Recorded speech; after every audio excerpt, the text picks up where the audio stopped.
boleh share dekat KL baca nanti. Okay. Oops. Dia ada countdown kat sini. 1, 2, 3.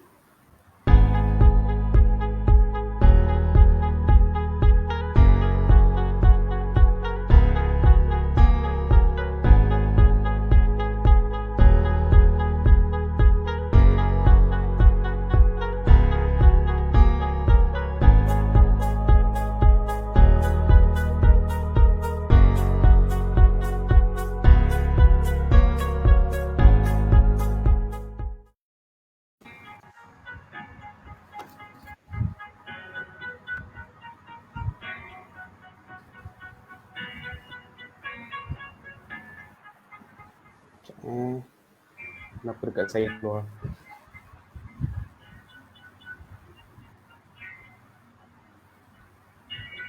Okey. Hai, Assalamualaikum warahmatullahi wabarakatuh dan juga salam sejahtera. Selamat malam. Apa khabar anda semua yang sedang menonton siaran langsung ini? Selamat datang ke siaran langsung Sembang Peace X My Move, sempena Kuala Lumpur, ibu kota buku dunia. Oh, saya ada double kat tu. Sorry. Minta maaf. Tak apa. Minta maaf tuan-tuan dan puan. Okey, baik. Anda sedang bersama-sama dengan saya Hafiz Latif ataupun Bang Peace dalam Sembang Peace X My Move, sempena My Book Festival dan juga Kuala Lumpur ibu kota buku dunia. Dan ini adalah episod kedua untuk Sembang Peace X My Move dan kita sedang bersama-sama dengan Rodi R. Rodi R untuk membincangkan topik orang sains menulis novel. Dan anda jika ada sebarang pandangan, jika ada sebarang komen, jika ada sebarang perkongsian yang mahu dikongsikan nanti dengan kita, boleh tinggalkan di ruang komen dan teruskan bersama-sama kita dalam tempoh lebih kurang dalam 45 minit ke 1 jam maksimum ni untuk kita teruskan perkongsian tentang topik orang sains menulis novel. Sebelum tu saya nak ucapkan selamat datang. Assalamualaikum Rodi R, apa khabar? Waalaikumsalam warahmatullahi, khabar baik. Alhamdulillah setakat ni. Macam mana suasana di tempat, tak nak bagi tahu lokasi kan. So macam mana suasana di tempat sekarang, okey? Okey, setakat ni okey. As long as orang patuh SOP okey insya-Allah. Baik. Okey, buat anda semua penonton yang sedang bersama-sama dengan kita pada malam ini, jika anda belum tahu lagi siapakah Rodi R yang ada di depan mata kita sekarang ni, beliau adalah seorang pegawai farmasi, bertugas di sebuah hospital. Mungkin kalau Rodi R nak sebut nanti, kalau Rodi R nak sebut silakan, tapi bertugas di sebuah hospital sebagai pegawai farmasi. Dan ini adalah antara senarai frontliner kata. Tadi saya sebenarnya dia marah saya sebut sebagai frontliner, sideliner kan. Tapi kita mengagumi orang-orang yang sentiasa berada di depan untuk melawan segala keadaan semasa yang kita sedang hadapi sekarang ni. Dan kita bertuah sebab hari ni kita mungkin ada soalan yang mungkin di luar sikit daripada perbincangan tentang orang sains menulis novel. Jadi mungkin kalau anda semua nak tanya sikit-sikit lah mungkin pandangan orang yang terlibat dengan hospital ke, bolehlah ajukan sebab kita nak ikut isu semasa Rodi R, boleh Boleh. Cuba. Okey, baik. Okey, baik. Topik pada malam ni ialah orang sains menulis novel. Tapi sebelum kita nak pergi lebih jauh tentang topik yang kita nak bicarakan pada malam ini, sedikit dahululah pengenalan terhadap diri Rodi R sendiri. Mungkin betul ke sebutan saya tadi sebagai Rodi R, dan mana datangnya nama Rodi R tersebut, berapa lama menulis dan sebagainya. Mungkin boleh bagi pengenalan awal lagi. Pengenalan awal lah. Okey, Rodi R. Rodi R ni sebenarnya saya ambil nama saya. Nama saya Norodia binti Abdul Rahman. Oh dah bagi tahu nama penuh dah lah. Siap bagi tahu nama penuh. Nasib baik tak bagi tahu nama kat malam. Jangan. Okey, so biasanya nama saya Rodiah Rahman kan. Nampak kat situ. So saya ambil nama saya Rodi sebab dah masa waktu sekolah dulu lah macam-macam nama dapat nickname saya ni. Ada nama panggil No lah, panggil Rodiah lah, panggil Rodi lah, panggil Rod lah. Rod kaca pun pernah panggil jugalah. Allahuakbar. Rod kaca. Orang sains. Begitulah. Kejam betul siapa bagi nama Rod kaca. Terima seadanya waktu itu, waktu zaman sekolah. Baik. Sekarang ni saya ambil nama saya dan gabungan juga arwah ayah saya punya initial lah. Sebab sebenarnya kalau nak ikut saya orang sains dari segi saya punya kerja seharian sebagai pegawai farmasi. Tapi kalau nak ikut cara saya dibesarkan, lebih banyak cara dibesarkan anda orang sastra. Sebab kedua-dua ibu bapa saya adalah guru. Arwah abah saya dulu adalah penulis juga. Okay. Beliau banyak menulis dengan DBP lah, Dewan Bahasa dan Pustaka, dengan nama pena Rahman CM. Okay. Okay. Saya baru tahu. Dan saya pernah Saya tak bagi tahu hari tu. Saya pernah membaca karya arwah. Okay. Rahman CM dia banyak tulis novel-novel yang berlatarkan Terengganu lah. Novel-novel orang seharian. Dia ada juga tulis skrip drama TV, skrip drama radio. Betul. Jadi sebenarnya kalau nak kata saya fully orang sains tu taklah. Saya dibesarkan dengan cara sastra. Sebab daripada zaman saya sekolah, daripada kecil pun kerja saya adalah baca buku. Dah dididik pada kecil untuk suka membaca lah. Tapi waktu kecil biasalah, ayah suruh baca novel, kita baca komik kan. Itu perkara biasa. Ini antara info-info yang saya baru tahu. Hari tu waktu kita sembang seketika tu tak diberitahu bahawa penulis arwah ayahnya nama penulis yang sekian-sekian. Betul-betul dibesarkan oleh dalam suasana memang suasana sastra kan. Okey, faham? Okey. Yang saya banyak ingat masa remaja lah, masa sekolah menengah, biasanya arwah ayah tu dia suka langgan Dewan Sastra. Semua majalah Dewan tu dia langgan. Dewan Sastra, Dewan apa lagi? Dewan Siswa je tak langgan. Berita bahasa. So biasanya tak langgan Dewan Siswa untuk anak dia. Tak. Anak dia tak mau. Okay. Alright. Tapi Dewan Sastra yang dia langgan tu dia bagi saya baca dulu. Tapi saya suka baca cerpen lah. Saya akan baca cerpen. Lepas tu kalau ada cerpen di dalam tu dia akan tanya lah, okey tak? Saya jawab okey je lah. Macam tu lah. Dia macam tu lah. Tapi dia tak sempat baca novel yang saya tulis lah. Dia meninggal tahun 2012. Oh okey. Maknanya arwah ayah meninggal tahun 2012. Rodiar punya novel pertama yang ditulis, yang diterbitkan adalah pada tahun 2014 kan, kalau tak salah saya? Ya. Betul. Nyanyian Hati diterbitkan 2013. 2013, okey. Okey, tak apa. April 2013. Walaupun mungkin arwah ayah tak sempat membaca novel-novel yang dituliskan oleh Rodiar ni, tapi semangat yang dibawakannya sejak dari kecil tu tadi membentuk apa yang Rodiar sehingga sekarang lah dalam penulisan. Wow. Saya menulis tu dia dah nampak dah saya menghadap laptop tu. Kadang waktu tu memang dia tahu dah lah. Kadang dia intai, dia senyum je lah. Dia tahulah anak dia menulis. Tapi tak pernah tunjuk pada dia lah. Dan genre kami pun berbeza rasanya. Kemana tumpahnya kuah kalau tak kenasi macam tu. Baik, okey. Itu pengenalan sedikit lah tentang Rodiar. Kalau ada anda semua yang sedang menonton secara langsung ni, kalau ada soalan berkenaan dengan Rodiar, nak kenal lebih lanjut dan sebagainya, boleh tinggalkan di ruang komen. Nanti kita paparkan di ruang skrin yang ada ni. Okey. Mungkin sedikit dahululah tentang tadi pengenalan tentang diri kan. Tapi ini kita bercakap tentang sisi sains pula kan. Maksudnya tak nak cakap tentang tulis novel semua ni, kita tak nak cakap lagi dulu. Relax dulu kan. Okay. Kita cakap dulu tentang, tadi dah cakap tentang dibesarkan dalam suasana sastra kan. So sekarang ni bila sambung belajar, lepas tu menjadi orang sains kan. Macam mana? Boleh lah nak kata orang sains. Sekolah kan. So macam mana nak melihat, macam mana Rodiar melihat suasana sains itu dibandingkan dengan suasana sastra yang dibesarkan? Suasana sains itu suasana sains ni kita banyak buat kajian sebenarnya kan. Sebab dia walaupun saya dibesarkan dengan minat membaca, tapi bila pergi sekolah tu saya punya subjek yang saya lebih minat, saya minat bahasa Inggeris waktu tu dan juga kimia. Kimia memang saya minat. Walaupun result SPM tidak seperti yang saya expect. Kimia dan biologi memang saya suka. Jadi waktu sekolah menengah memanglah kita cita-cita, semua orang rasanya kot cita-cita nak jadi doktor kan. Tapi saya tak nak sebab saya takut nak cocok orang. Saya ingat lagi reason saya. Saya ingat lagi waktu reason saya memang saya tak nak sebab saya takut nak cocok orang. Faham. Bila masuk matrik memang ambil matrik yang sains hayat lah. Sains hayat kan dia dah keluar fizik. So saya memang give up dengan fizik waktu tu. Fizik is not my forte lah kita kata. Alright. Saya masuk sains hayat, lepas tu saya waktu tu saya nampak macam bidang farmasi ni ada potensi lah. Waktu tu senang kata bidang farmasi ni senang dapat kerja. Yang kita fikirkan waktu tu nak dapat kerja. Jadi saya pun aim ke arah itulah untuk dapat farmasi. So masa isi borang UPU tu pun memang the top 4 memang farmasi lah kononnya. Bawah-bawah tu dia ada 8 pilihan. Saya ingat masa tu 8 pilihan. 4 pilihan pertama farmasi. Farmasi UKM, farmasi USM, farmasi apa lagi itu? farmasi UiTM. Lepas tu ada 3 bawah tu saya ingat saya tak dentist. konon. Sebab result sekarang okey lah untuk bio dan kimia ni kan, dengan matrik pun okey je. Bawah sekali saya tak TESOL sebab saya minat bahasa Inggeris. Kiranya tak lupa jugalah yang last tu at least ada lah kan. Okay. Dan yang dapat tu yang last tu sebenarnya. Oh ya ke? Oh okey. Yang dapat yang last okey. Saya dapat TESOL. So saya sempatlah belajar 1 bulan di UKM untuk TESOL. Alright. Lepas tu baru saya dapat rayuan untuk ke farmasi lah di UiTM.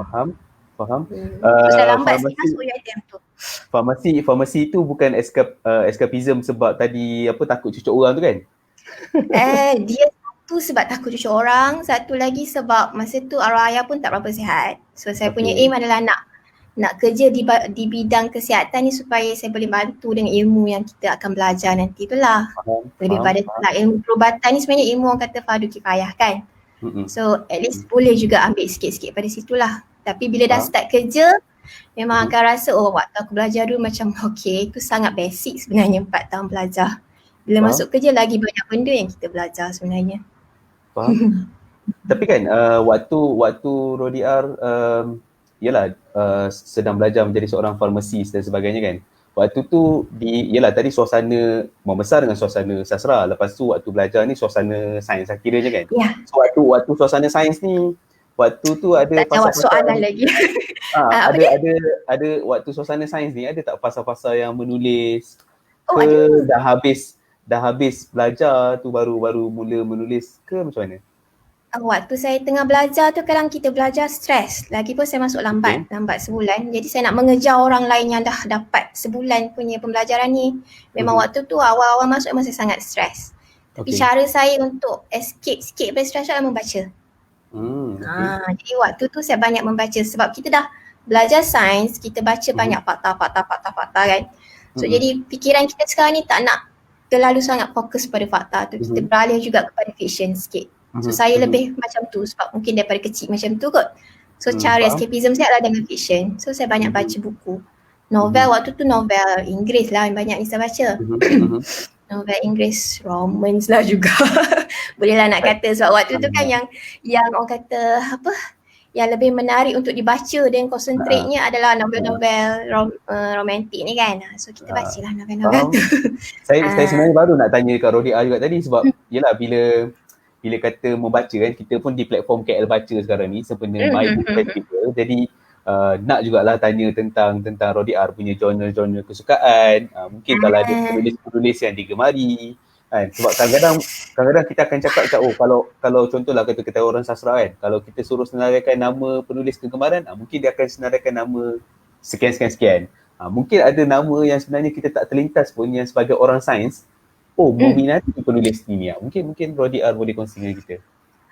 Shumaya cakap okey. Genre saya waktu saya mula membaca, tengok abang saya dah komen Harry Potter. Okey. Nampak komen abang saya. Okey. Genre saya daripada mesti dia kenal adik dia ni macam mana ni. Of course, mesti tahu. Okey. Genre tadi? Waktu remaja, waktu sekolah, kita kalau novel Melayu, kita punya generasi saya waktu tu adalah generasi Ahadiat Akashah. Betul. Ingat tak Ahadiat Akashah punya generasi kita lah kiranya. Itu adalah generasi kita. Waktu itu memang kita ingat lagi masuk kelas pun buka Ahadiat Akashah, buku lain. Amboi, cover dengan buku lain. Ni kantor ni kan. Kenakalan waktu itulah. Tapi bila beralih ke arah matrik tu lebih lebih terbuka untuk membaca novel lain kan. Novel Inggeris waktu tu saya suka Judy McNaught. Judy McNaught. Waktu start bekerja saya mula baca Philippa Gregory. Philippa Gregory ni dia banyak tulis genre history, sejarah Eropah. Tapi dia memperkuatkan watak perempuan. So saya suka. Lepas tu saya baca juga apa tu? Da Vinci Code siapa dah? Dan Brown. Dan Brown pun saya suka. Tu antara penulis-penulis Inggeris yang saya suka lah waktu itu. Sekarang dah lagi berkembang sekarang dah ada baru ni siapa tu? Jojo Moyes yang pernah ada novel dia diadaptasi jadi filem Me Before You tu. Me Before You tu saya rasa bagi saya itu cerita okey lah, sedap lah, tapi ada lagi novel-novel lain dia yang lagi sedap, lagi best. Ada Gail Forman saya baca juga, lebih pada young adult punya ni, young adult punya genre. So bila baca novel-novel ni dia tak dah fokus sangat pada cinta sahaja. Macam kalau Philippa Gregory tu dia fokus juga pada politik, pada persaingan, macam banyak-banyak lah dia banyak cerita pasal sejarah Eropah zaman Tudor, zaman apa tu. Oh my god my brother. Okay. Lepas tu kita abaikan beliau seketika. Nanti kita sambung dengan Tuan Russell Rahman ni. Tapi kita teruskan. Masa matrik saya start diperkenalkan dengan Harry Potter. Betul lah tu, Harry Potter tu waktu saya ingat roommate saya itu dibaca mula-mulanya, pasal saya pun ikut baca bestnya. So kita pun baca juga. Memang mula-mula ingat J.K. Rowling tu adalah orang lelaki. Rupanya perempuan kan, penulis perempuan. So Harry Potter tu saya ikut sampailah dia keluar the latest yang last punya pun kita ikut siap pergi pre-book dekat MPH semualah. Macam tu kita punya kegilaan pada buku waktu itu. Walaupun saya orang sains. Dan biasanya waktu matrik saya tak mula menulis lagi. Waktu saya masuk farmasi lah saya rasa. Masa tu mungkin saya nak lawan stres saya pada nak belajar teaching up ni. Saya menulis juga. Sebab waktu tu banyak baca Judy McNaught. Jadi saya punya cara menulis pun lebih pada karya Inggeris. Kita banyak menulis pada apa yang kita baca lah sebenarnya.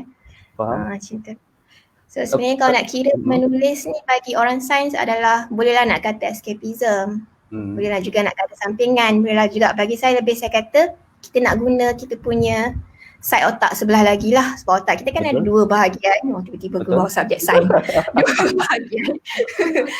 Jadi ada satu bahagian tu paling banyak yang saya suka nak sebut adalah medulla oblongata. Kalau betul saya sebut lah. Belakang. Maksud saya kalau di bahagian kepala ni yang paling saya suka sebut itulah dia dari dulu ke sekarang. Medulla sebab dia memang sedap. Dia punya rhyme tu sedap. Medulla oblongata macam tu. Sebab dia cakap rhyme sedap. Ingat kan macam pernah makan je medulla oblongata kan. Sebab dia cakap sedap tadi. Okay. Kita punya otak kita ada bahagi dua kan, lebih belah kanan ke belah kiri. Belah kanan yang lebih creative side, belah kiri lebih analytical side. Lebih kurang begitulah, saya pun tak ingat dah yang tu. Jadi saya punya fikiran masa tu untuk bahagian sains ni aku nak fokus sebelah sini punya otak. Untuk penulisan sebelah sini. So saya macam saya nak gunakan sepenuhnya sehabis boleh kebolehan otak saya lah. Macam tu lah kira. Tadi Rodi R ada bagi tahu tentang nanti kita akan menyapa rakan-rakan kita yang sedang membanjiri ruang komen ya. Tapi tadi Rodi R ada sebut juga tentang waktu tengah belajar jadi di bidang farmasi tu barulah mula start menulis kan, So bagaimana Rodi R melihat dengan mempelajari bidang sains misalnya, adakah dia boleh menjadi macam ni bahan bantu untuk ataupun dijadikan bahan bantu untuk penulisan? Macam contohlah kan, saya pernah tengok ada rakan saya yang peguam menulis banyak hal-hal perundangan tapi dalam lengkuk bahasa sastra dan sebagainya. So ada kawan saya yang doktor tapi menulis juga istilah-istilah perubatan tapi dalam bentuk lengkuk bahasa yang sastra kan. So mungkin Rodi Azmi melihat macam mana? Saya dari segi sebenarnya memang saya waktu saya mula-mula serius untuk menerbitkan novel pertama saya ni, saya punya aim adalah untuk berkongsi ilmu. Sebab saya kira saya ada kerja tetap, saya bukan menulis untuk mendapatkan keuntungan ke apalah. Waktu tu fikiran naif kan. Jadi kita menulis lah macam Fahmuninya cita-cita. Jadi saya punya cita-cita waktu tu nak kongsi ilmu sajalah. Tapi kalau nak kongsi bidang yang saya kerja ni sebenarnya saya tak banyak kongsi sangat pun dalam novel-novel yang saya tulis. Even saya punya colleague pun duk tanya juga tak perkenalkan ke bidang farmasi dalam novel-novel saya. Saya kata bacalah dulu novel tu kan. So sebenarnya novel pertama saya Nyanyian Hati, Ku Pekir dengan Ash. Yang belakang tu. Tiga-tiga tu ada watak pegawai farmasi. Cuma saya tak tekankan apa role diorang dalam cerita tu lah. Sebab saya macam, saya lebih suka pada fiction yang lebih orang kata berkembang daripada kerja-kerja saya seharian. Saya macam tu. Kiranya ada jugalah benda-benda yang dipelajari tu diinspirasikan. Ya, kita ada jugalah. Sikit-sikit masuk tu ada. Tapi saya tak masuk secara banyak lah. Kalau masuk secara banyak ni tak jadi fiction dah. Jadi buku farmasi pula kat situ kan. Jadi walaupun buku teks farmasi kan. Buku Pekir ni pun belakangnya lah contoh preskripsi. Nampak tak? Nampak. So dia kisah doktor dengan farmasi. Konon lah. tak adalah dalam novel tu tulis ubat ni apa nama.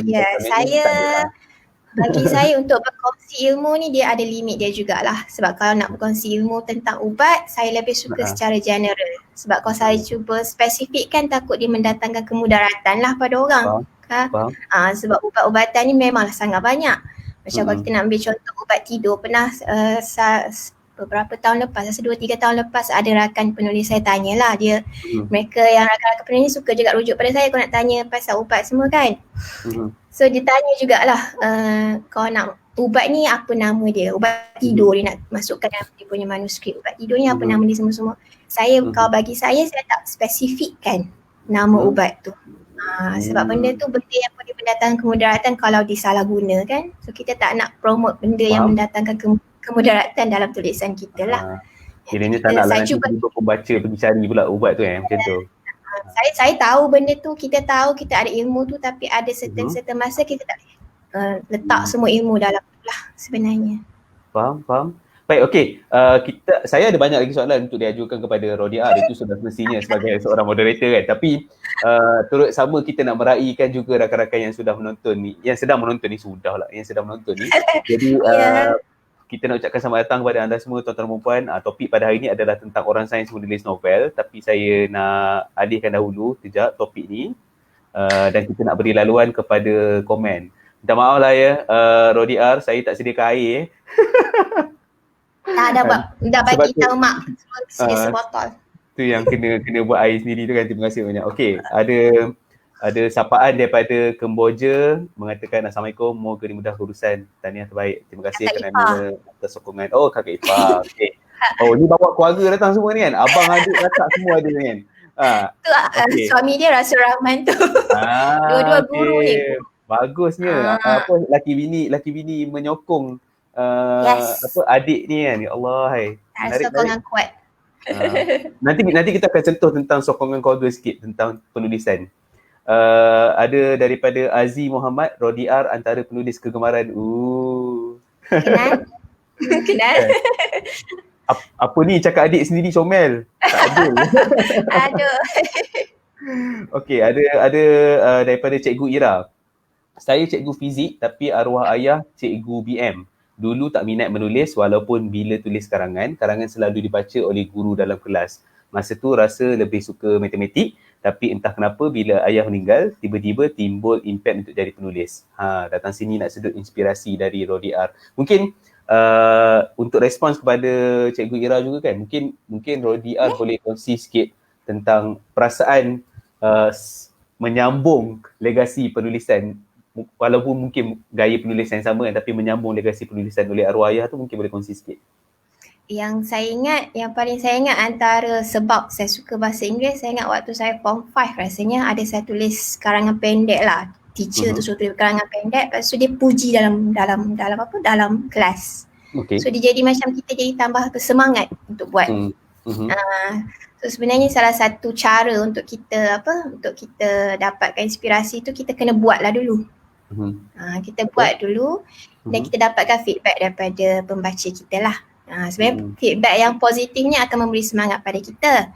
Tapi feedback yang negatif pun kita kena tengok juga. Sebab kadang-kadang biasanya kalau feedback negatif ni kalau dibuat dengan cara yang baik akan dapat memberikan kita kritikan yang membina. Saya suka sebenarnya baca review Goodreads untuk buku-buku saya kan. Tak semuanya yang kata novel saya best ke apa ke, yang tu saya baca dan saya hargai sangat-sangat. Cuma yang saya baca juga yang kata okey ni nak kena kurangkan bahasa Inggeris, antara komen-komen yang pernah saya dapat lah, kurangkan bahasa Inggeris. Apa lagi tiba-tiba lupa, tak apalah. Maknanya saya lebih kita hargai kritikan feedback tu. Jadi yang pertamanya kita kena buat dululah. Inspirasi daripada keluarga tu penting. Sebab sebenarnya kau nak kata sebab sebenarnya kalau nak kata teruskan. Silakan. Sebenarnya kalau nak kata sebenarnya saya ni menulis ni memang keluarga saya tahu saya menulis. Tapi bila buku saya terbit tu, bila dia dah keluar baru saya tunjuk. Maknanya dalam proses saya hantar pada penerbit, diterima ke tak diterima tu ni sebenarnya dalam manuskrip kedua saya yang dihantar kepada penerbit Jemaah Seni waktu itu. Manuskrip pertama dia orang tak terima. Okay. So sekarang apa jadi dengan manuskrip pertama tu? Manuskrip pertama saya hantar kat best friend saya je biar dia baca. Maksudnya sampai sekarang tak diterbitkan lah. Tak ada sebab dia lebih kepada cerita perjalanan sebagai seorang pelajar. Sebenarnya cerita tu dia tak ada orang kata, tak ada climax, tak ada apa sangat lah. Dia just very flat lah kot kan nak kira. Just perjalanan pengalaman. So masa tu pun saya dah tulis dah nyanyian hati separuh. Jadi saya tak apa, kita tulis yang ni, continue je. Macam saya fikir waktu tu I got nothing to lose. Hantar je lah pada penerbit. Dia terima, dia tak terima tak apa. Sebab saya buat waktu tu seorang diri. Tak ada orang tahu. Bila dah dapat seketul macam ni kat rumah, mak saya pun terkejut. Dapat waktu tu Jemaah Seni memang dia akan bagi 10 kopi complimentary. Dia akan hantar. So bila dapat tu barulah saya bagi tahu tu novel yang saya tulis. Macam tu lah. So apa perasaan mak waktu tu bila tengok macam apa Rodi kau tak bagi tahu aku, tak bagi tahu aku. Takkanlah mak cakap tahu aku kan. Maksudnya apa perasaan apa ni respons waktu tu? Tak tahulah, mak saya ni kurang ekspresif. dia memang dia duduk kejap, dia buka, dia tutup, dia buka, dia tutup, dia tengok lah. Tapi sebab dah biasa kot dengan arwah ayah dulu pun banyak je buku karya-karya dapat kan. So nampaknya anak dia seorang pun mengikut juga macam tu lah kot dia fikir. Dalam dia keluarga tak suarakan lah dia punya tu. Dalam keluarga adik-beradik semua Rodi R saja yang menulis atau ada juga? Saya anak ke-6 daripada 6 orang adik-beradik yang menulis juga. Bongsu. Abang saya Rasul Rahman tu dia menulis juga tu, cuma dia tak nak bagi tahu. Okay. Baik. Pasal soalan kakak saya lah nombor 3. Kakak saya nombor 3 pun dia banyak menulis juga. Dia menulis puisi biasanya. Menarik, maknanya ada 2-3 orang dalam keluarga lah yang menulis juga. Ada, memang ada. Kita beralih pada soalan seterusnya daripada Pasar Buku Bangi. Cik Puan Rodi R baca Michael Crichton tak? Saya rasa ada buku saya Michael Crichton tapi tak ingat tajuk dan tak baca lagi. Buku pending saya semakin banyak sekarang ni, banyak distracted dengan drama Korea. Aduh kan. Okey, drama Korea terkini tonton apa? Jangan cakap startup. Baru nak cakap, oh my god. Memang startup lah yang paling hot sekarang ni. Itulah sebab kalau cakap startup maknanya memang jadi satu kapal lah kan. So tak apa. Kita teruskan dengan orang lain sebelum saya merapu topik tu. Sebelum saya merapu topik lain kan. Okey, Atirah Amri. Kak Rodi R. Semua novel Kak Rodi R best. Nyanyian Hati, Ash, Fir dan Anne. Ni peminat-peminat Rodi R lah ni. Cakap pasal peminat-peminat ni tadi. Sorry. Apa Rodi R? Cik Puan Atirah Amri ni dia reviewer juga buku dia. Banyak dia buat review di IG. Wow, menarik. So ini antara bookstagrammer lah ni. Yes. Bolehlah nak panggil dia pula untuk sesi. Kan. Apa nama tu? Tak, sebab bila cakap pasal pembaca tadi, teringat bila tadi Rodi R bagi tahu tentang komen-komen pembaca kan. So Rodi R membaca juga. Which is good sebagai seorang penulis pada pandangan saya sebab kita nak melihat kritikan-kritikan yang membina kita untuk menambah baik dalam penulisan kita kan. So compared to kutukan lah kan. Alright, so kita teruskan kepada ada soalan daripada Tuan Hafizul Osman. Assalamualaikum Bang Pis dan Rodi R. Selain menjadi satu escapism, apakah perasaan saudari menjadi salah seorang orang sains yang menulis dalam bidang sastra seperti penulis-penulis berlatar belakang ke bidang sains yang lain? Silakan. Perasaan kalau secara jujurnya saya rasa macam biasa sajalah. Tapi ada juga serta-serta masa yang macam kita waktu kita pergi kerja kan, kita kerja kan berlatarkan sains. Lepas tu kita diperkenalkan sebab saya ada juga junior-junior saya, rakan-rakan sekerja saya yang baca novel saya. Even senior saya pun ada yang baca novel-novel saya. Waktu tu bila dia puji, dia beli buku dengan kita tu, kita akan rasa juga bangga tu lah, terasa jugalah kan. Nak kata perasaan, escapism. Saya rasa macam tu je perasaan saya kot. Sebab saya macam saya kata saya nak balancekan penggunaan otak saya kan. Saya tak rasa special sangat pun, just untuk kata apa, nak balancekan, itu sajalah, seimbangkan apa yang kita boleh guna sebaiknya lah. Baik, saya raikan lagi satu komen daripada penonton kita pada malam ni, Travelog Entang, mana dia terkeluar balik. Okey, daripada Travelog Entang, ini salah seorang penulis juga, bukunya diterbitkan oleh Kertas Terbang Studio. Saudari, ada sesetengah pembaca kata penulis berlatar belakang sastra, bukunya umpama rumah yang cantik. Manakala penulis berlatar belakang sains ini, bukunya seperti rumah tapi tanpa langsir, alas meja, bermaksud tidak berbunga-bunga sangat dalam bahasa. Tengok bahasanya betul serang sahaja. Apa pendapat saudari? Saya setuju. Pendapat saya setuju sebab kita dibiasakan dengan bacaan-bacaan fakta untuk bidang sains. Cara kita kerja, kita baca fakta. Okey, ubat ni mekanisme tiba-tiba keluar. Mekanisme dia apa, untuk apa, side effect dia apa kan. So dia akan keluarkan fakta-fakta tu straight. One, tu. Macam tu. Jadi untuk kita kata nak mencantikkan fiction yang kita tulis tu, ada masanya keluar jugalah bahasa bunga-bunga sebab macam saya bagi tahu tadi, saya punya latar belakang bukanlah 100% sains. So saya banyak membaca, hasil daripada bacaan saya itulah yang saya kata asimilasikan. Betul ke tak penggunaan perkataan ni? Betul. Ke dalam penulisan saya. Saya betul saja. Hari ni sebab tetamu kan, jadi saya betul saja. Betul kan je, nanti kena check dictionary balik. Jadi biasanya kita kata macam mana, nak kata rumah tapi tanpa langsir tu tak berbunga-bunga sangat. Kalau saya baca buku saya balik pun, saya rasa bahasa saya memang tidak berbunga-bunga sangat lah. Saya lebih suka menulis straight to the point. Tapi yang saya suka lagi adalah penulisan yang ada ritma, ada kata rhythm. So rhythm tu sebenarnya nak kata berbunga, dia bukan bunga, dia macam penulisan puitis. So saya sedang cuba untuk buat tu dalam novel-novel saya lah sebenarnya. Dalam Firaun N mungkin ada. Tapi kalau tengok novel saya, Nyanyian Hati, Cooper K, semua tu lebih direct to the point lah. Sebab waktu itu saya menulis, saya punya target pembaca adalah golongan muda, golongan belia, golongan remaja. Jadi apa yang saya nak nak kongsikan pada mereka adalah dengan cara direct to the point lah. Orang muda sekarang ni tak nak bahasa-bahasa berkias ni nak straight. Bagi tahulah benda nak buat macam tu.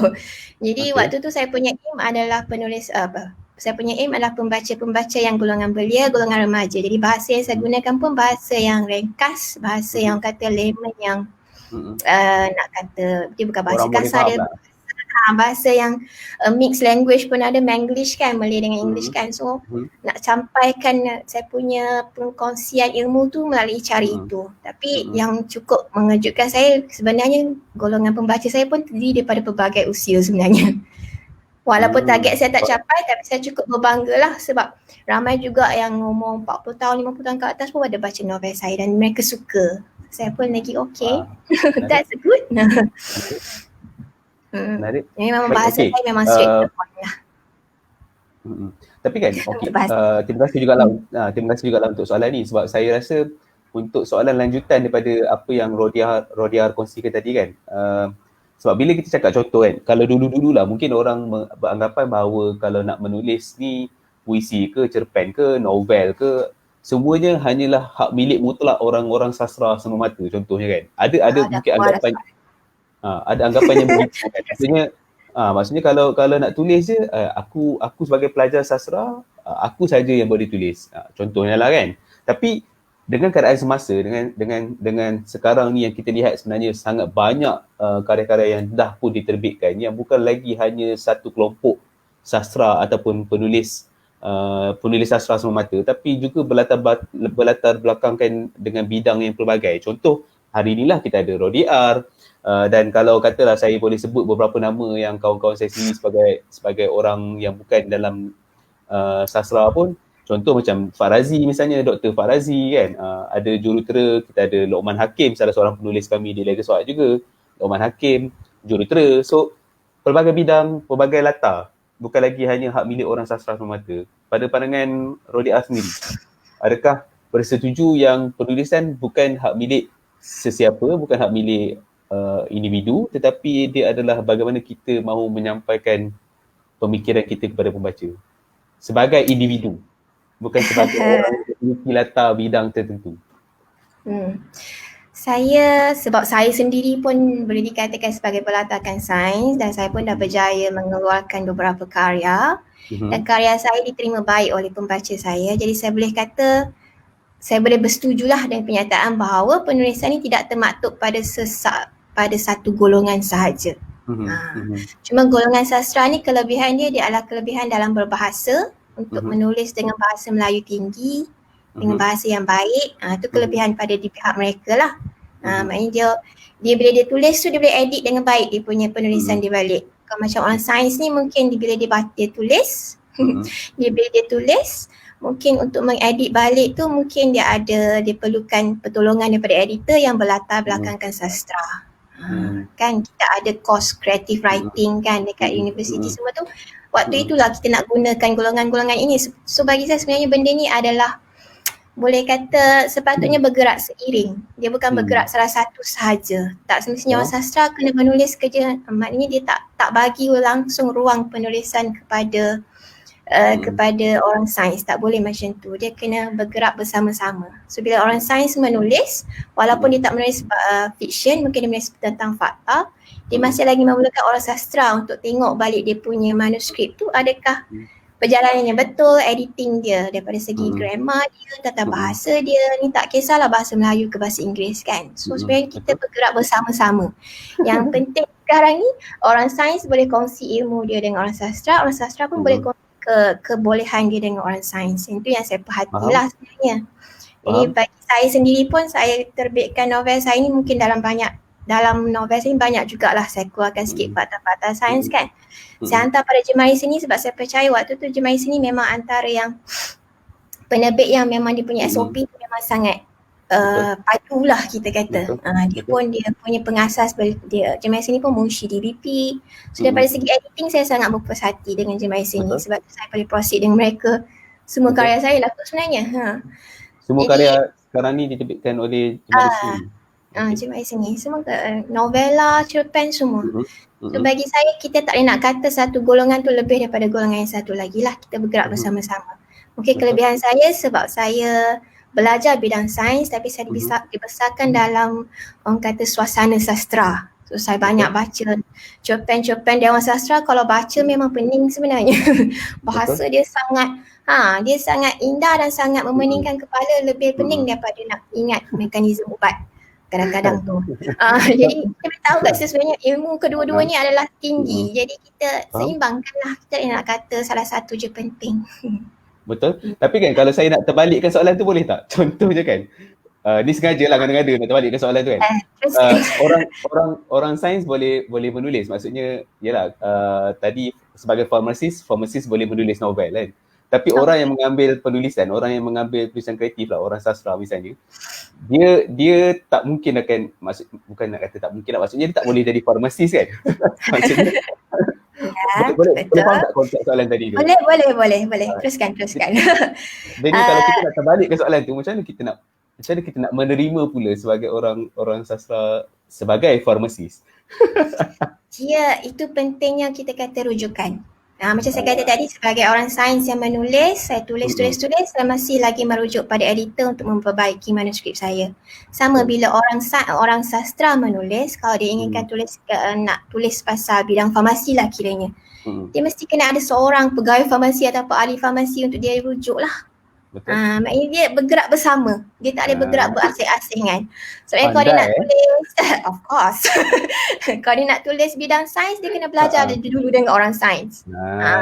Sekarang ni waktu dulu mungkin 20 tahun dulu mungkin payah sikit lah nak kena baca buku, nak kena jumpa orang berdepan, minta ilmu kan. Kalau zaman sekarang dengan zaman teknologi kita, internet cukup laju sekarang ni dengan work from home laginya. Jadi kita bolehlah approach siapa-siapa orang sains yang kita tahu untuk kita buat macam ni lah. Macam saya sendiri pun walaupun saya menulis bidang sains dah, walaupun saya menulis tapi saya dah ada background sains, saya tetap kena buat rujukan juga. Betul. Macam novel-novel saya ni, semuanya novel ni saya ada reference kat belakang sebab saya bukan pandai semua benda. So Betul. memang akan ada reference. Sebab reference ni penting bagi orang sains kan, kita buat kajian, kita ada reference, kita ada sumber rujukan kita. Kita kena letaklah sumber rujukan kita apa, walaupun supaya orang lain boleh rujuk balik, supaya kita ada something yang kata pengukuhan pada fakta yang kita letak dalam karya kita tu lah. Betul. Cara penerangan nampak sangat memang anak cikgu Ya ke? macam menerangkan dalam kelas kan? Oh ya. Sebab tu saya garang, junior saya tahu saya garang. Okey, kita teruskan. Ada soalan daripada audiens juga. Saya nak raikan audiens ni juga dengan soalan-soalan mereka. Daripada saudara H-Din Hafizuddin. Mungkin H-Din tu adalah Hafizuddin. Terima kasih sudah sudi menonton. Salam saudara Hafiz, salam, dan juga saudari Rodi R. Saya ada 2 soalan. Yang pertama, pada pendapat saudari, mengapakah kebanyakan novel science fiction di antarabangsa lebih berjaya berbanding novel science fiction tempatan? Padahal kita sudah berjaya ke angkasa raya. Itu yang pertama. Yang keduanya, apakah pendapat saudari dengan lambakan novel cinta di pasaran kita berbanding novel yang mencerna idea sains? Terima kasih. Terima kasih atas soalan ni. Okey, silakan Rodi R. Soalannya sangat bagus. Saya duk baca tadi dah soalan tu. Macam mana aku nak jawab ni? Sama-sama lah. Okey. Novel science fiction di antarabangsa compare dengan novel science fiction tempatan. Okey, novel science fiction ni saya sendiri pun sebenarnya nak kata saya banyak baca novel science fiction pun tak sangat, lebih banyak menonton. Yang tempatan yang saya pernah baca mungkinlah antologi yang Jemari sini buat lah. Jemari sini pernah buat antologi science fiction. Betul. So yang tu saya pernah baca lah. So mengapakah lebih berjaya ni, saya rasa macam mana nak kata ya, dia bukan science fiction saja yang kurang berjaya kau nak kata sebenarnya. Dia semua genre novel di Malaysia ni, kita kalau nak banding dengan antarabangsa memang masih lagi kurang berjaya lah kalau kita nak kata kan. Sebab kita nak kita berjaya di peringkat antarabangsa ni, kita perlukan proses terjemahan yang bagus. Supaya novel Melayu kau nak baca di Perancis, kenalah terjemah pada bahasa Perancis, betul tak? So dia sebenarnya dia tidak terhad pada novel science fiction saja, novel-novel lain pun macam tu. Dan sebenarnya di negara kita pun bukannya ada banyak sangat novel cinta. Sebenarnya kau nak kata pasal novel cinta ni, semua novel saya ada berapa ya? 1, 2, 3, 4. Semua novel saya kata ada 14 ke? Wah, banyaknya. 10 tu adalah termasuk cerpen, termasuk novela, termasuk novela. Okey, bukan banyak cinta sangat. So sebenarnya tu ada akan nampak. Novel-novel saya sebenarnya semuanya adalah ada tema cinta. Sebab sebenarnya tema cinta ni kita tak boleh nak lari. Walaupun science fiction, even Interstellar pun dia ada a bit Interstellar movie lah kan, betul? Interstellar saya ambil contoh science fiction yang secara movie lah sebab saya kurang membaca science fiction. Kalau science fiction katalah Star Wars. Star Wars pun dia punya temanya adalah asal-asalnya Anakin dengan Padme Amidala tu adalah bercinta. So sebenarnya kita tak nak lari daripada lambakan kisah cinta. Betul? Sebab kisah cinta ni sebenarnya dia memberi kita kata rasa lebih teruja untuk membaca lah. Betul tak? Sebab semua orang dia akan rasa cinta, dan cinta ni tak semestinya antara lelaki dan perempuan sahaja. Ni bukan nak kata lelaki dengan lelaki ya. Ni saya nak kata cinta ni, perasaan sayang tu boleh buat daripada mak ke anak, anak kepada mak, pada ayah, abang kepada adik. Abang saya ni sibuk betul. Okay. Macam tu. Dia adik kepada abang. Jadi dia sebenarnya nak kata lambakan novel cinta tu betul dia berlambak, tapi kita kena cari dalam banyak-banyak lambakan tu ada yang berkualiti sebenarnya. Kita tak boleh nak kata merendahkan novel cinta tu macam melambak dekat pasar malam macam nak belek-belek macam tu, tak ada. Jadi sebenarnya kalau nak kata nak compare suasana pembukuan lah kot. Suasana pembukuan di Malaysia dan suasana pembukuan di antarabangsa masih sangat jauh ketinggalan. Saya minta maaf lah terpaksa mengatakan sebegitu rupa sebab saya pernah juga mengikut trip Cik Puan Azah, Abdul Rahman ke Korea. Dan kita ni buat trip buku tau, kita bukan buat trip K-pop. Patut saya guna gambar yang satu lagi tu kan? Gambar yes. Gambar profile. Gambar. Sebenarnya gambar yang dekat poster tu pun adalah gambar di Giam Bok Gong. yang berhubung okey. istana. Tu pun gambar. So kami pernah buat trip ke sana. Cara dia orang promosikan buku tu merata-rata. Buku mereka. Satu lagi yang saya kagum dengan cara dia punya suasana penerbitan tu adalah penterjemahan dia. Macam buku Harry Potter masuk Korea dah jadi bahasa Korea.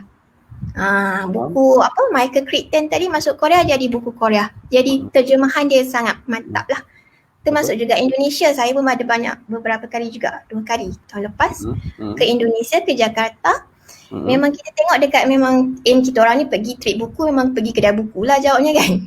Masuk kedai buku, yes. Masuk kedai buku, buka ni buku apa saya tengok itu, buku daripada luar negara lah. Siapa tak familiar tak ingat.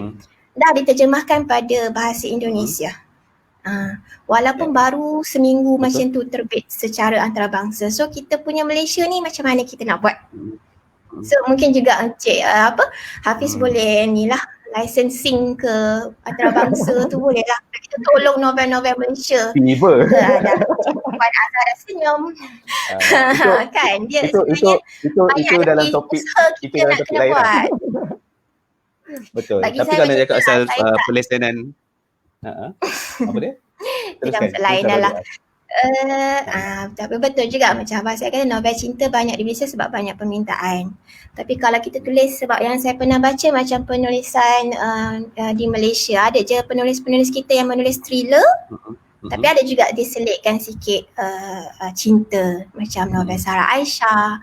Kan dia tak semestinya orang kata tulis novel, lambatkan novel cinta tu tak semestinya hanya fokus pada cinta sahaja.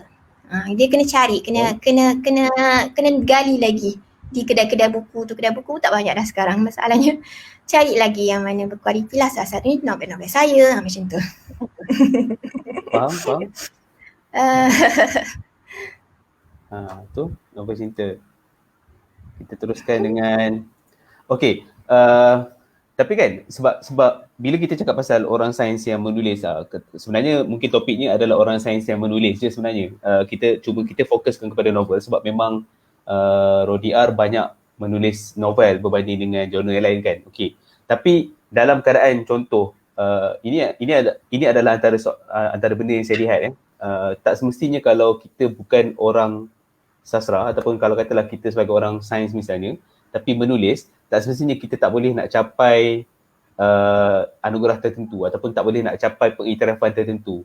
Ada ramai je sebenarnya yang saya lihat, contoh sekali lagi saya ambil contoh rakan saya Dr. Farazi misalnya, walaupun dia seorang doktor tapi dalam masa sama berapa banyak anugerah ataupun hadiah sastra yang beliau menangi sebagai dalam bidang puisi lah terutamanya kan. Hadiah sastra Pemuda Utusan tu memang berlampak-lampak. Macam saya pernah sekali je, tapi kalau Farazi ni rasanya lebih daripada berapa kali dah, 10 kali agaknya pemenang hadiah sastra Pemuda Utusan. So Rodiar sendiri pun ada kalau tak salah saya One Fine Day. Sekejap, betul kan? One Fine Day kan? One Fine Day kan. One Fine Day pun pernah memenangi tempat kedua dalam Reader's Choice Award Popular The Star tahun 2015. So mungkin boleh kongsi sikit lah dengan audience kan tentang One Fine Day ni kan. Kenapa dia boleh menjadi sehingga menjadi, tunjukkan sekali lagi cover ni tadi kan. Masih ada di pasaran ke, boleh dapatkan tak agak-agak? Dia available di eCentral. Dalam bentuk digital lah. Dalam bentuk digital lah. One Fine Day ni sebenarnya adalah novel saya yang paling pendek saya ambil masa untuk tulis. Wow. Novel-novel lain macam Nyanyian Hati ni saya ambil masa dalam 1.5 tahun macam tu. Saya peram setahun sebab tak berani nak hantar pada sesiapa. Lepas tu baru saya terbit. Cooper K pun lebih kurang setahun juga. Ash pun lebih kurang sama. Tapi One Fine Day saya start menulis bulan 2 bulan November saya dah boleh hantar pada penerbit pada bulan 2 macam tu, saya pun tak ingat. Tapi tak sampai setahun lah proses penulisan itu. One Fine Day ni asalnya saya nak tulis berkenaan sebab waktu tu saya baru lepas travel, keluar negara. Waktu tu saya pergi Melbourne. Waktu tu ada kakak saya sambung belajar di sana. So saya pergi sana, saya sangat suka dengan suasana Melbourne. So saya nak dokumentasikan suasana itu. Saya ni jenis tak boleh lah nak tulis diary ke apa kan. Jadi saya tulis sebagai bentuk fiction. Waktu itu pula minat sangat dengan Shah Rukh Khan. Amboi. TMI betul lah malam ni. Waktu tu. Okay, minat Shah Rukh Khan, so saya nak juga ada salah satu watak saya yang nama Khan kat belakang konon. So dalam buku ni dia punya watak lelakinya nama dia Aryan Khan. Tapi dia bukan India lah, dia Pakistan. Okay. Saya pun tak tahulah kenapa waktu tu macam tu. Jadi one fine day ni, waktu tu Jemari Seni tengah Jemari Seni waktu tu tengah dalam proses dia nak buat eksperimen. Eksperimen sains. Dia eksperimen nak menerbitkan novel Inggeris yang ditulis oleh penulis tempatan. So waktu tu saya kata okay, boleh try, kita cuba. So one fine day adalah buku pertama Inggeris yang diterbit oleh JS, under JS Story.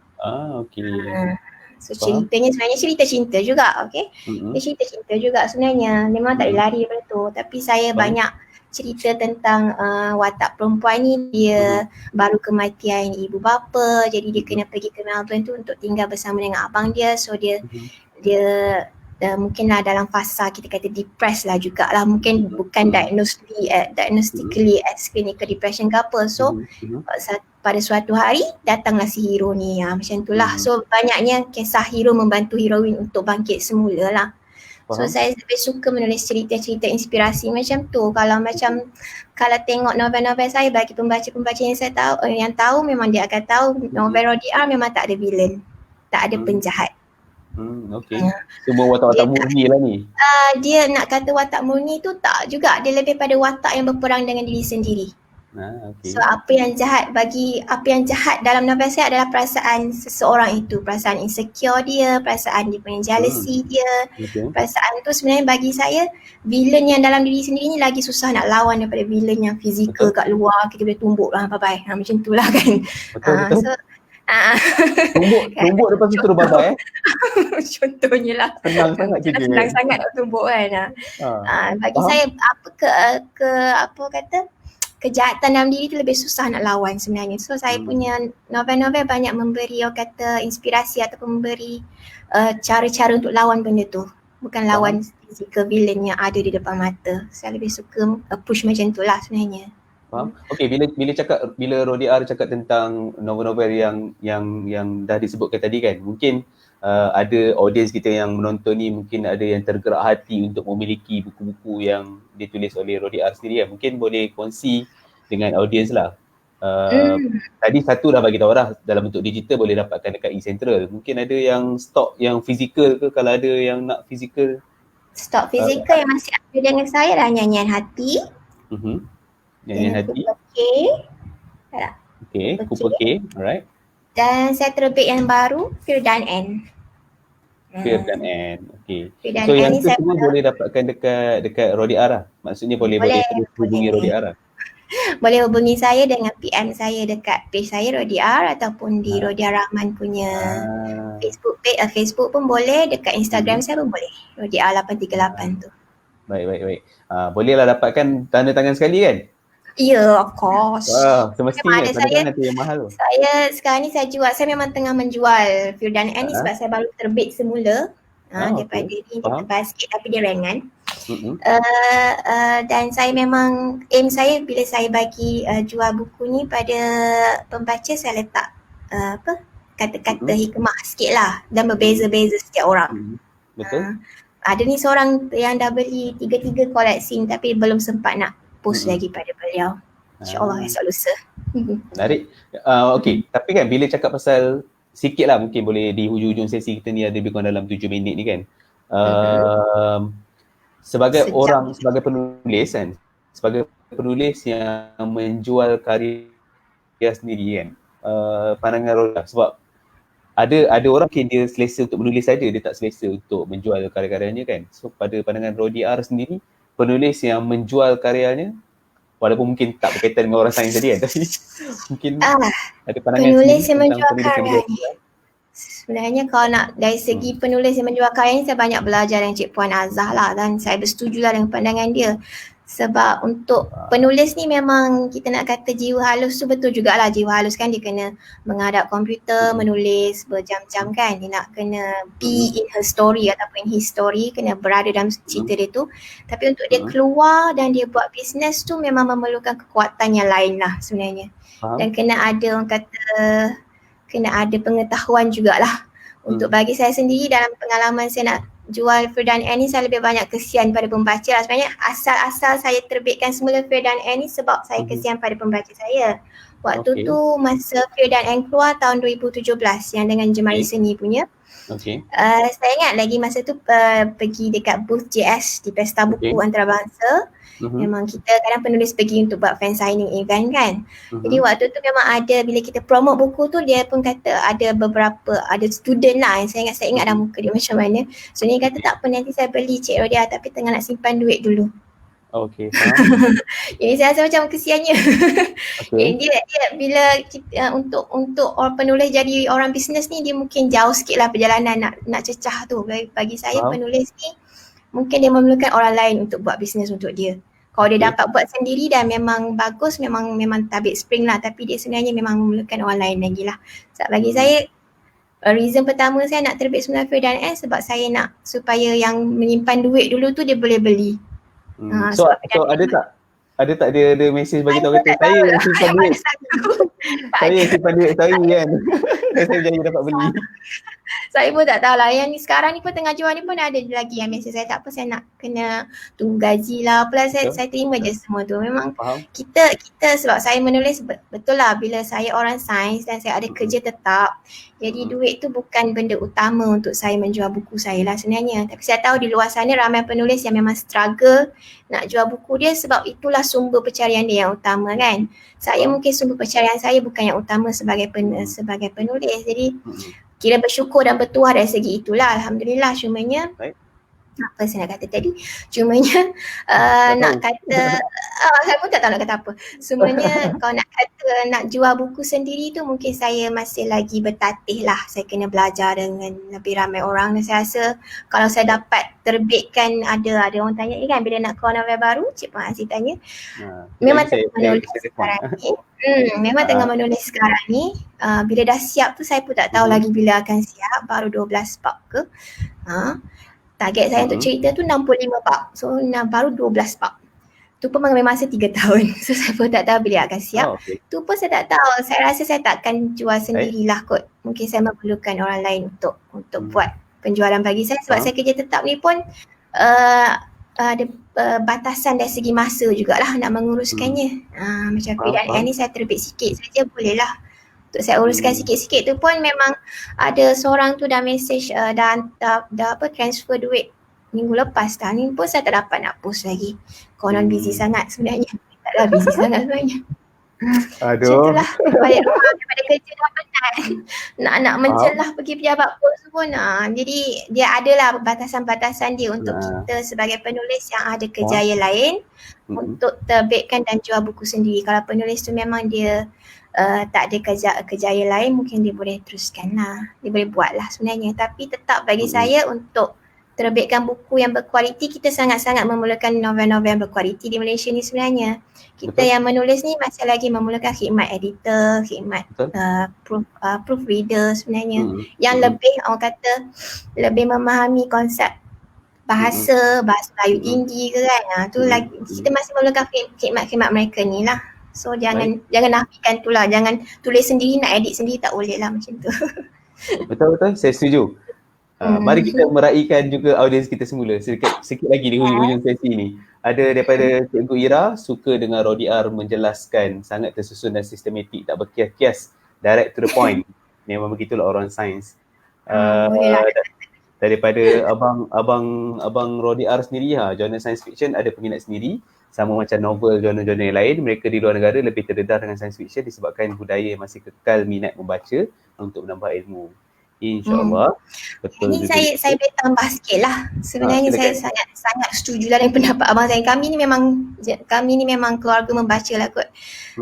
Yang saya tengok yang bila saya keluar negara kan, ke Indonesia, ke Korea, dia punya minat membaca tu sangat lain dengan minat membaca negara kita. So kita banyak lagi nak kena improve lah sebenarnya. Diorang walaupun keluar drama Korea, dalam drama tu mesti ada juga rak buku lah dia letak, dia promote buku pun ada, dia tulis, dia tunjuk buku pun ada, apa-apa kata-kata semangat dalam buku tu pun ada. Jadinya itu cara dia memupuk minat membaca dalam kalangan rakyat dia lah. So kita ni kena usaha ke arah itu sebenarnya di Malaysia. Kena kejar yang tu. Dalam startup pun siap jual buku startup pun. Ya, dia bukan startup saja, semua kebanyakan novel Korea pula dah. Kebanyakan drama Korea. Kau tengok yang apa It's Okay to Not Be Okay. Ya, betul. Di Netflix tu dia memang Gante. Ya, Sangte Gante. Ingat dah dia 3. Yes. Yang tu watak utama dia adalah penulis novel, novel ilustrasi kanak-kanak. Watak utama dia. Dan memang ada keluar novel itu. Betul. Ada tengok Cik Puan Azhar beli. Ya, Kak saya pun belilah. Memang Okay, fine. Bye. Sebab dia punya cerita tu sangat berinspirasi. So kita nak kena pupuk minat tu dulu. Sebab sekarang ni rasa macam bagi saya yang dipupuk daripada kecil ni, saya sikit macam rasa sedih juga dan terkilan juga dengan generasi sekarang nak pupuk balik minat membaca. Macam anak-anak saudara saya pun memang kau balik rumah ni buku banyak. Pilih je nak baca apa. Kau tengok juga handset kau kan. Geram. Sebab saya kategori ni rak ni boleh baca untuk umur-umur macam ni. Rak ni tak boleh lagi. Macam tu. Buku dalam bilik saya jangan sentuh, saya tak baca lagi. Macam tu lah lebih kurang. Jadi kita kena dedahkan pada anak-anak kita. Saya tak ada anak. Pada anak-anak generasi muda kita ni dengan minat membaca. Daripada kecil pun, daripada umur taska, umur tadika pun sebenarnya. Betul. Baik. Ni nampak gayanya ada bakal pembeli ni nanti ni. RDR. Baik, nanti kita mesej. Nampak. So Cikgu Ira ni nanti bolehlah mesej kan. Commission saya kita sembang belakang tak ada lagi gurau-gurau. Okey, lepas tu ada daripada Ain Said. Alhamdulillah dah ada semua novel RDR. My favourite of course Cooper K. Cooper K ramai betul orang minat dia. Tahulah kenapa. Lepas tu Puan Azli akan setia. Jadi silakan. Okey, baik. Kita sebenarnya dah di hujung sesi-sesi kita ni juga. Mungkin kalau sebagai penutupnya yang boleh kita kongsikan atau yang boleh kita bicarakan pada malam ni dengan audiens kita dengan RDR pada malam ni, mungkin boleh kita cakapkan tentang sedikitlah pengalaman RDR sendiri sebagai macam mana Kak? Orang sains yang menulis lah. Kita tak cakap pasal novel, kita cakap sebagai orang sains yang menulis. Mungkin RDR melihat apa sebenarnya yang menjadi satu kepentingan kepada orang-orang sains ni. Sebenarnya tadi RDR dah cakap dah juga sebenarnya awalnya tadi, tapi mungkin ada tambahan lain, kepentingan kepada orang sains untuk menulis. Dia sebenarnya untuk berkongsi ilmu lah kan. Dia dia sebenarnya dia bergantung pada individu. Bergantung pada individu tu apa tujuan dia menulis lah. Ada orang nak berkongsi ilmu, ada orang nak keluar daripada suasana sains yang very orang kata fakta ada sepanjang masa, ada juga orang macam tu kan. Ada orang apa lagi nak kata, bagi saya sebenarnya menulis ni adalah betul lah escapism. Dan bagi kalau ada di luar sana yang orang sains yang nak menulis ataupun orang yang ada kerjaya tetap yang nak menulis, cari masa yang sesuai untuk menulis. Macam saya tak menulis waktu siang, saya menulis waktu malam. Lepas balik kerja dan saya tak menulis waktu kerja lah. Kena bagi tahu juga tu nanti kalau bos-bos tengok. Jadi dan kita hargai idea yang Tuhan bagi kat kita lah. Sebab macam saya sendiri kalau ikut pengalaman saya menulis, waktu menulis nyanyian hati dulu, mula-mula waktu tu tengah berulang kerja lebih kurang 45 minit ke hospital. Hospital tu jauh sikit daripada hospital sekarang lah. So saya ingat lagi waktu tu saya bila datang idea tengah drive tu, saya berhenti sekejap tepi jalan, saya tulis dalam saya punya phone. Saya ni jenis tak boleh tulis dekat, tak boleh tulis tangan, tulisan tangan saya buruk. Orang sains mungkin macam tu. Ini saya tulis dalam phone. Balik rumah. Nak kata fakta tak juga, tapi daripada pengalaman ni memang kebanyakan macam tu.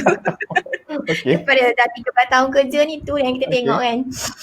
Jadi balik rumah bawa kita olahkan idea kita lah. Bagi saya sebenarnya orang sains pun boleh menulis, tak kata tak boleh. Tapi nak menulis tu kena tengok kita punya tujuan nak menulis untuk apa. Kalau sekadar untuk menulis berkongsi ilmu untuk kata nak menyombong dengan ilmu kita, tu tak boleh lah juga kan. Kena kata kena perhalusi balik niat tu balik lah. Sebab kadang bila pembaca yang teliti dia boleh tahu tak, bila dia baca kalau dia rasa ni sembang je ni macam tu. Maknanya dia tak tengok fakta yang dia tulis tu mungkin betul fakta tu, tapi cara kita menulis tu pun nak kena cara yang dengan cara penulisan yang boleh di-approach oleh pembaca dengan baik lah. Tu yang kita perlukan, editor kita perlukan proofreader kita sebab mereka yang akan baiki balik penulisan kita tu sebenarnya. Faham? Macam tu. Pernah tak susah nak baca preskripsi yang dikeluarkan oleh doktor? Nak je macam tu. Sebab tadi soalan kan. Nak ingat kejap Dr. Fad punya preskripsi okey tak? Nanti saya tag Fad lagi. Jangan. Sebab sekarang kami dah guna sistem komputer kan, lain sikit lah. Oh, okey. Faham. Maknanya banyak dah. Oh, okey. Baik. Okey, baik. Baik, okey. Kita dah sampai ke penghujung sesi juga. Saya nak ucapkan terima kasih sekali lagi kepada Rodi R kerana sudi bersama-sama dengan kita berkongsi secebis pengalaman hidup dan juga cerita sebagai seorang penulis, orang sains yang menulis novel. Terima kasih banyak sudah bersama-sama dengan kita untuk berkongsi pengalaman. Dan terima kasih juga audiens yang setia bersama dengan kita daripada awal tadi sehingga ke akhir sesi ini. Mungkin pesanan lah sikit lah sebagai orang lupa lah kan, orang kerja kat hospital kan. Pesanan penutup di keadaan situasi semasa. Okey, sebab saya berada di rumah, start pakai mask.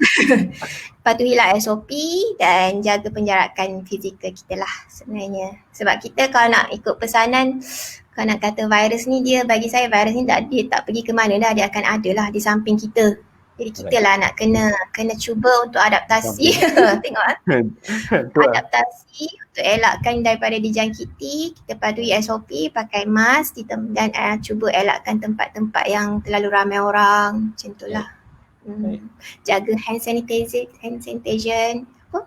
cucian tangan selalu. Sanitasi tangan kena ada lah. Hand sanitasi tangan, ya betul. Kena ada lah benda-benda tu. Baik. Itu pesanan-pesanan daripada Rodi R untuk kita semua. Jaga kesihatan, jaga diri baik-baik sebab dalam situasi semasa ni kita tak tahu apa yang akan berlaku kan. Jadi sekali lagi sebagai penutupnya, terima kasih banyak. Terima kasih kepada anda semua. Teruskan bersama-sama dengan saya untuk episod-episod seterusnya dalam Sembang Peace. Oh ya, lupa pula esok pagi alam sebagai penutup, esok pagi jam 10 pagi di KL Baca, saya akan bersama-sama dengan Tuan Muhammad Syaufiq untuk membicarakan topik berkenaan dengan memahami hak cipta sebagai pengkarya. Tuan Muhammad Syaufiq adalah penolong pengarah di bahagian hak cipta di MyIPO, Harta Intelek, Perbadanan Harta Intelek Malaysia. Baik, jadi jumpa esok pagi jam 10 pagi insya-Allah dan terima kasih sekali lagi Rodi R. Kita jumpa lagi di lain waktu. Assalamualaikum warahmatullahi wabarakatuh. Terima kasih kembali. Dan maaf kalau ada apa-apa kekurangan. Waalaikumsalam warahmatullahi. Bye-bye. Bye-bye.